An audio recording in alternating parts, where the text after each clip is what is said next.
Right then, when we talk about World of Warcraft, right, we usually talk about it in a bit of a bubble, don't we?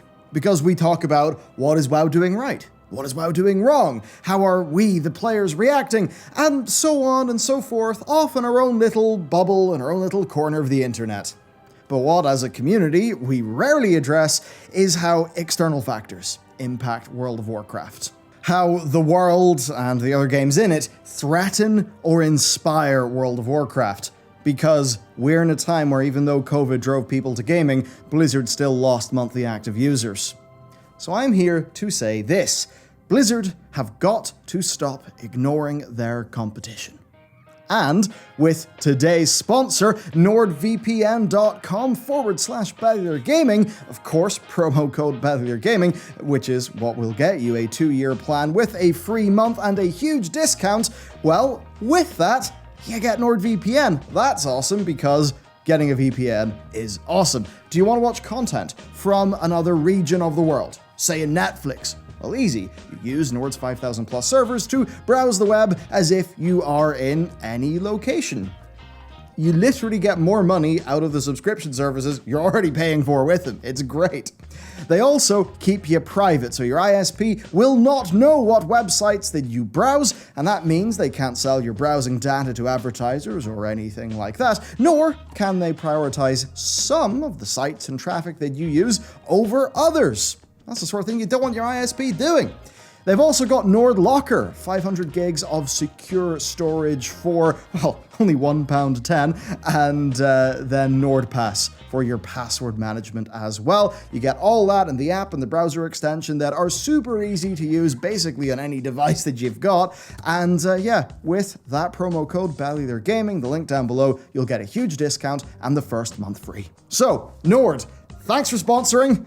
Let's go. Let's get into this whole big can of worms. For all of Shadowlands' improvements, World of Warcraft is at one of the most critical points in its history. I really do think that. Since Wrath of the Lich King, expansions have been on a tick-tock cycle, right? For every expansion that has been super well received and has restored people's faith in the game, one has followed up that has in some way tanked WoW's reputation amongst the wider community. Of course, BFA was that talk. Shadowlands should have been another tick. You know, the expansion that would right the wrongs of Battle for Azeroth and restore World of Warcraft to the heights of Legion. So far, that's not happened. It has not. And it's not looking that likely, is it? A second talk, to carry the analogy, it might be more than WoW can actually take. That's the fear. Because if patch 9.1 and 9.2 don't provide proof of a change in direction, what's going to happen is that Blizzard will find that they have burnt a lot of bridges, that a lot of goodwill will be gone by the time 10.0 rolls around. Right now, Final Fantasy XIV is actively dunking on World of Warcraft.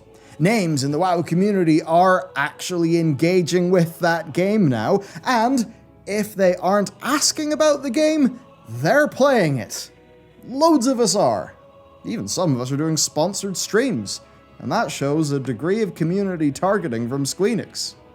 Right, of course, when Blizzard is busy spending their time jamming their feet in their mouth over controversial public test realm changes, worries over Classic, the Burning Crusade monetization, and lots more. And while that's going on, Square Enix are basically moving in for the kill, with a new expansion trailer, a 60% discount to their entire game, that comes with 30 days of game time, and their recent, extremely successful and shockingly emotional fanfest. They have got a veritable army of happy players who are proudly inviting other people to join their game. They are actively evangelizing. And it's working. It is working. Blizzard are, of course, used to fighting off competition in the market. They released Classic the Burning Crusade on the same day as Elder Scrolls Online's new expansion. As an example, That's, of course, despite players complaining about it being too soon. About the pre-patch not being long enough. They knew people wouldn't like that, but they clearly knew, or at least in their own heads, that ESO had to be fought. Back in 2016, they practically killed the hero shooter Battleborn with the timing of Overwatch's beta. And World of Warcraft patches and release dates have intersected with key Final Fantasy XIV dates in the past, to their benefit. Now, for Blizzard, the shoe could very much be on the other foot. New World is a new MMO coming out in August, and while Amazon are absolutely shooting themselves in the feet at times regarding monetization, there's no small amount of hype for that game, and yes, even from some of the WoW community. We've got Ashes of Creation, another major game for the WoW community. They actually moved their alpha start date away from the Burning Crusades launch, but that's a game with loads of attention from the WoW community. Then, of course, you've got Elder Scrolls Online, which has just slowly been building momentum and adding to the game over many years, with just about everything that I hear recently being pretty positive. There may have been claims of WoW killers, like Wildstar coming, in the past. But none of those WoW killers were successful, right? But none of them came around at the same time that Blizzard, acted as badly as they do now. None of them had a Blizzard that was its own worst enemy, to the degree that Blizzard right now is its own worst enemy. Look, this is not going to be an emotionally driven takedown of the game, and I do not intend for this to be some sort of unwarranted negativity. But we can't run from what's going on. We have to accept reality and deal with it. There is no amount of burying our head in the sands and pretending that it's all going to be okay that's actually going to help, that will be useful, that will have utility. So we're going to engage with this, what's really happening. There are the concerns that the community has got with WoW right now. The development team does not seem to care about what players want. I said seem on purpose, emphasis on seem, because they obviously do care about what the community wants, but they're clearly unable to act on it quickly. A great example of this is the new customization options that were one of the most hyped things about Shadowlands, that were very well received. So seeing all of that after Shadowlands launch, Blizzard then said that they would not be focusing on customizations for the foreseeable future. Why not? I mean, seriously, why not? It is what the people wanted. Now, obviously, they wanted that to be an expansion feature, so that's why they did that, and they don't see it as being the perfectly efficient thing to do in terms of allocation of resources. Maybe that's the actual reason, but for the community, that doesn't matter. They got hyped up for a thing, they thought it would continue, Blizzard said no. Another point is that Blizzard don't, or cannot, communicate with us in an open fashion. We do not get blue posts on the public test realm for what things are supposed to be, or how they're supposed to work, or what the developers even intend. If people are offering free labor as testers, at least make use of it, because the current blue posts that they do put up in their 9.1 PTR are woeful in comparison to what they used to do in the past. As it stands, we don't get anything from Blizzard, actually, overall, that is not passed through corporate public relations, or is delivered by an individual who very much seems like they've been trained for PR. Basically, they rarely feel real. There's then the conduit energy problem. And I bring this up because it does not affect me.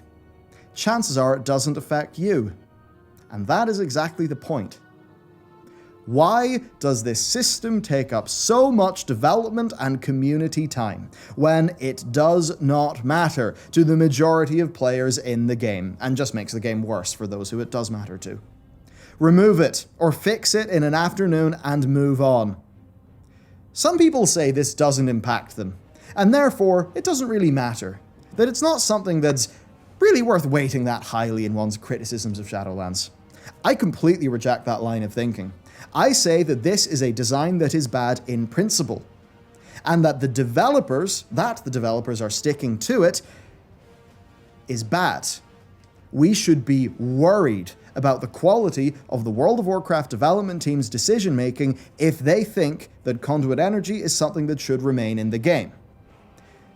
Even though conduit energy doesn't matter to most of us, in principle, there is a big issue here. We need to start talking not about the symptoms of problems.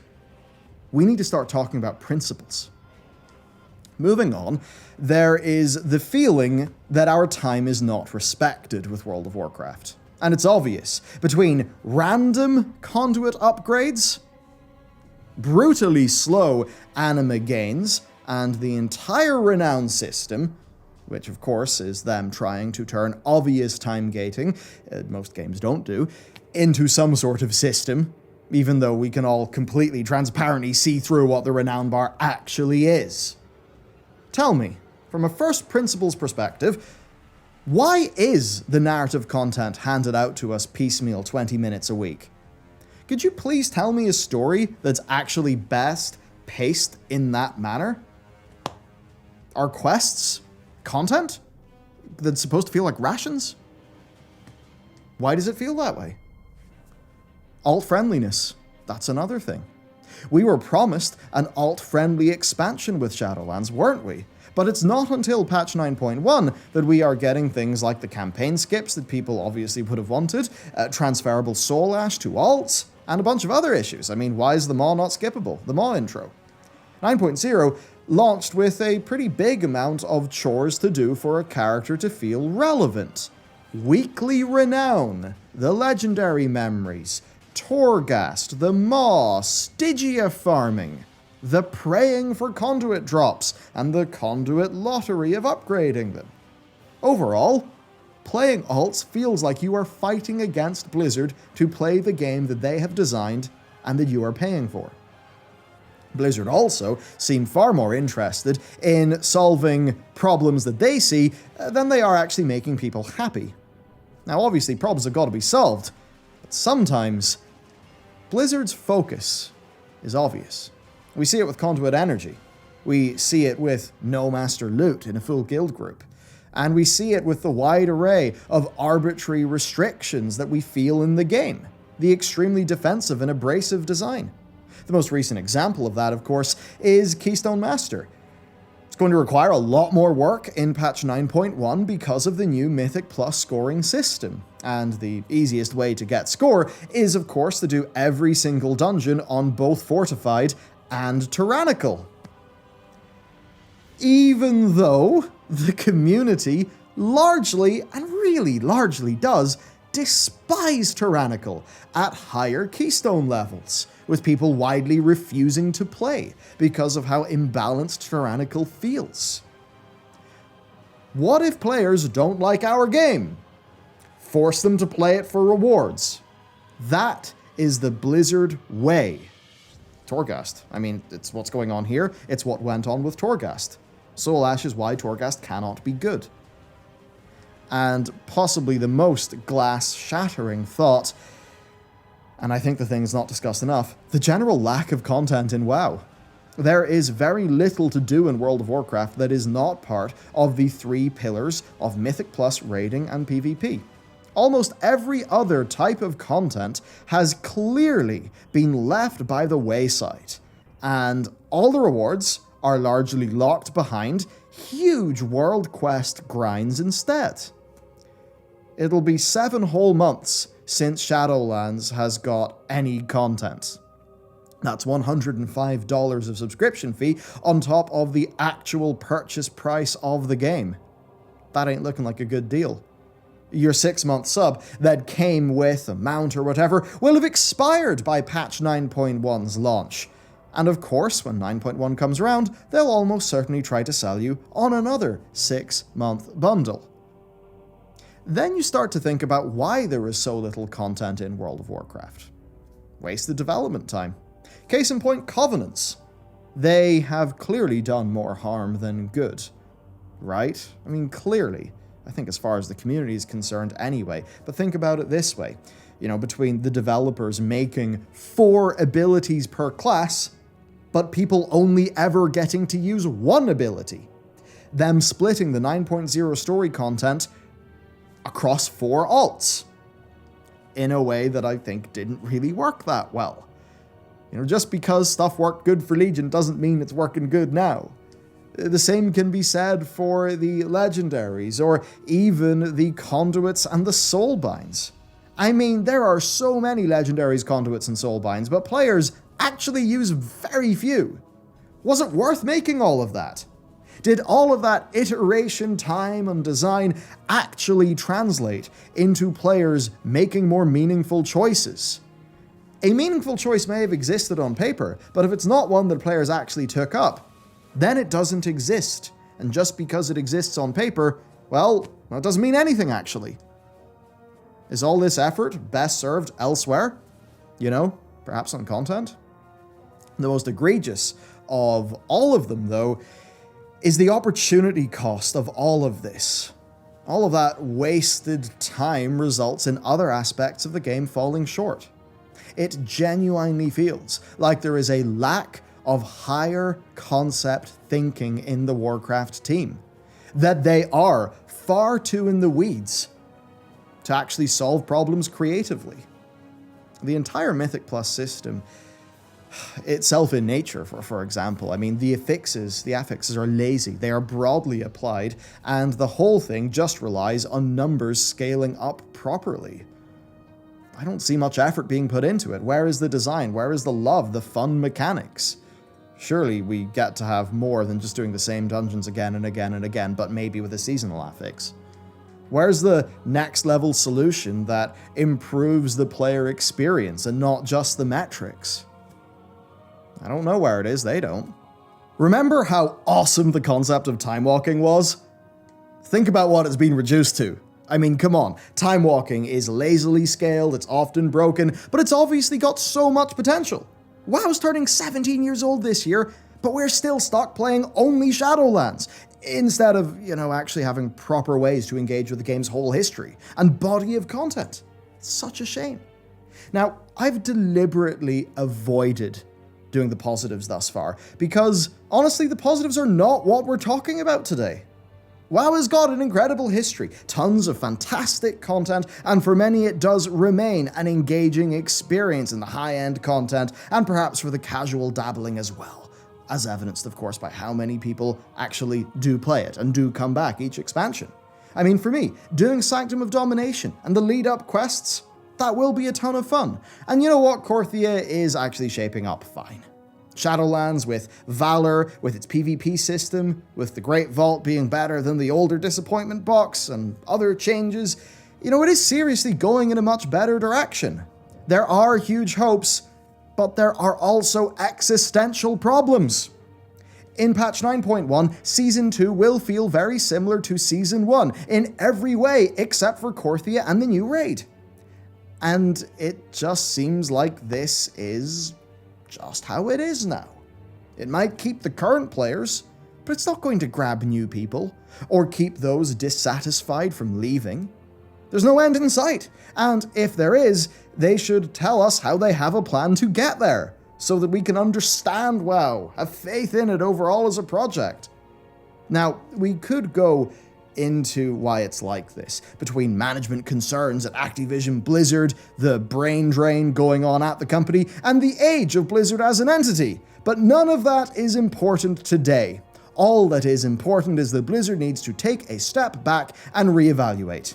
Because while they have been trying their best, but faltering unacceptably, their competition has not been doing so.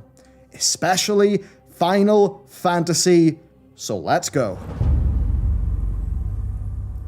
This is the only other MMO that we've got recent experience with on the team, but it's also the one that everyone's talking about right now. We'll leave the story of how Final Fantasy XIV became a talking point so quickly. We'll leave that for another day, and we'll just talk about the game. And to cut a long story short, our World of Warcraft guild has been threatened by FF, because most of them are just enjoying it way more. And this is the case for many, many out there. There's a wave happening right now. While I go through this, think about what I just said in the WoW section of this video. These games are very, very different, yes, but the stuff that I'm going to talk about here, this does apply apples to apples as far as player experience goes. Player experience is the key bit. I think the bit Blizzard forgets.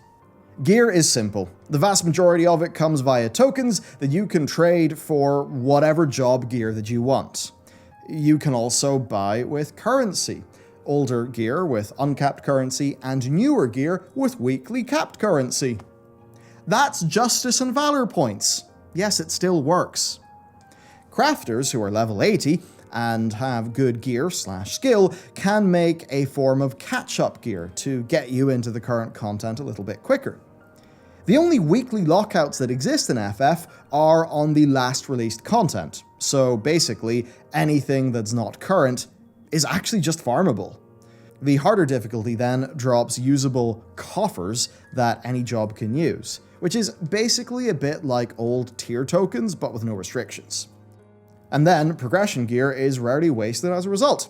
Also, there's master loot for full premades. So basically, do content, get gear. Very simple. In FF then, alt friendliness is the default, because you can play every job. By the way, jobs are analogous to classes. You can play every job on one character. And gear is largely shared across some roles except for weapons. So if you are a ranged DPS, caster, healer, or tank, you can actually use the same gear on any other job in the same role.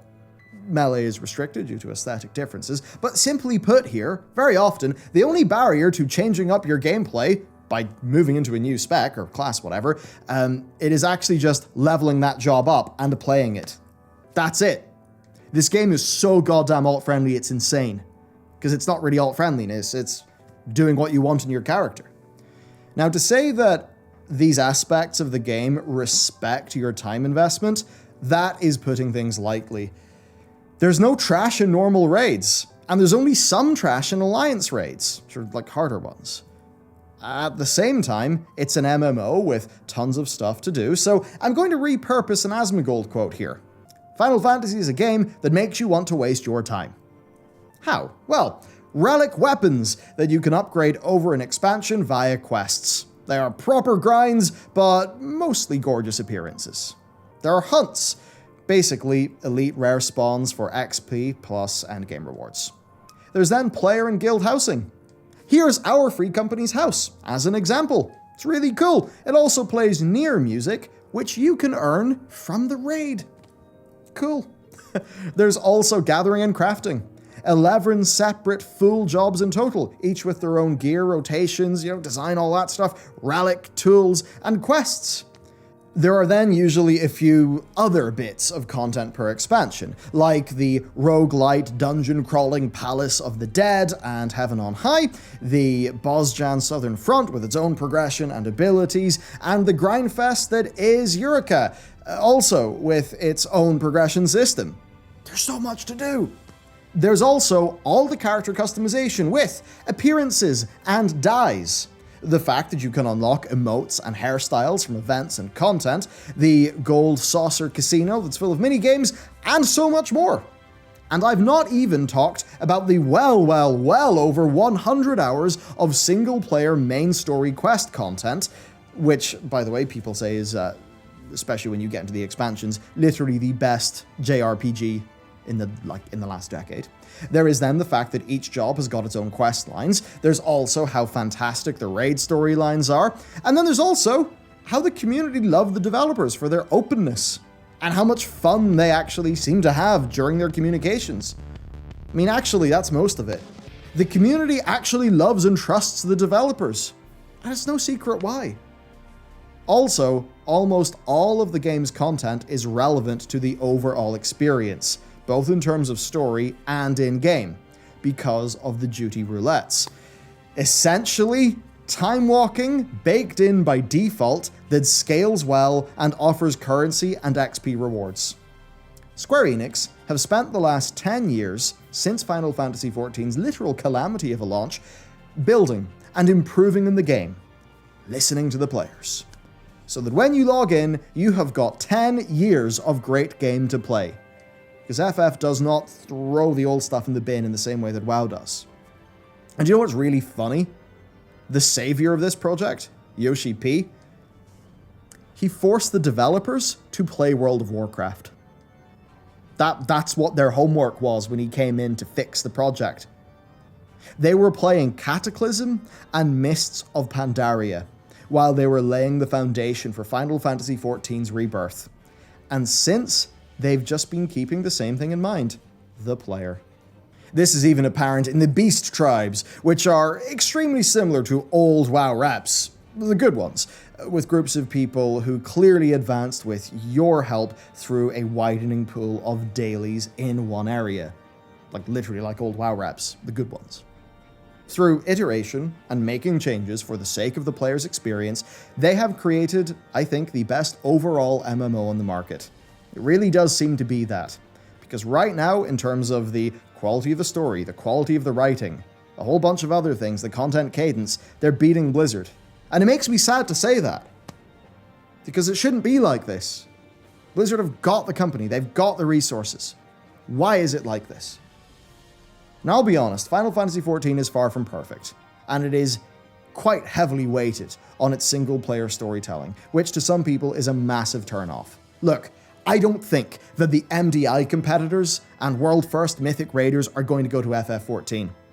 And you know what? Good, because I actually, to be honest with you, I don't think WoW should be made around the MDI and Mythic raiding. Blizzard cares far too much about that super cutting-edge stuff that they've basically forgotten they have the whole rest of the game to develop. FF has not made that mistake. It has not forgotten that. Yes, FF has got its problems too. Tons of them. But the thing is that there are not problems that are deep and existential. WoW's problems are deep and existential. And I don't say this to Duncan Blizzard, I say this because I have heard too many stories of abandonment. The amount of people who have jumped ship to Final Fantasy XIV and seemingly never looked back is genuinely shocking. I want WoW to be that good, but Blizzard needs the courage to actually make hard calls. It is time for Blizzard to do what Square Enix did back in 2010, to be honest with themselves about their game and what their decisions are doing to their reputation, and to treat this like the existential company-wide emergency that it absolutely is. Because if not, they're going to be due for a wake-up call in a few years. Because not only will it be Final Fantasy XIV clawing at their heels, you'll have ESO. You'll have those other games that are there right now. But you'll also have New World, which is about to come out. And Riot will be coming for them. Riot are doing a big MMO as well. Blizzard may indeed wake up and find that not that many of their 100 million plus users give a shit anymore. If Blizzard take their competition as seriously as they ought to, we will all be happier for it. Us the players, and Blizzard as well. That is it for today's video. I know this is not a happy, cheery one. We've got to be real about what's going on. Blizzard can't keep on fucking up World of Warcraft. Simple as that. We cannot have this enduring just thing where I was always partially broken in a way. Where it's always enjoy the content you want, but with the caveat of you've got to grind up this boring thing, or do this chore, or you've got this mandatory thing. It's not acceptable. It's just not acceptable. You don't need all that random bullshit. Other games do just fine without it. So that's it for me. Yeah, I'm also playing Final Fantasy XIV. Of course I am. I'm having a great time. I am playing WoW for 9.1, obviously. But right now, I can do what FF's got for me. Or in WoW, I can just go into the same treadmill again. Do boring world quests. No. No. Outside of that most top-end content, Blizzard stuff is not up to snuff. WoW is a very small game. It's basically raiding PvP and dungeons. They've let everything else wither. It's not a complete game. With the exception of PvP, Final Fantasy XIV is a complete game. Blizzard cannot continue to have an incomplete game that they iterate over. They need to make a complete game. That's that. Okay. I'm done. That's it for the video. Support Nord if you want to support us. Thank you to them for sponsoring. Link will be down below. With that said, let me know what you think. I'll see you next time.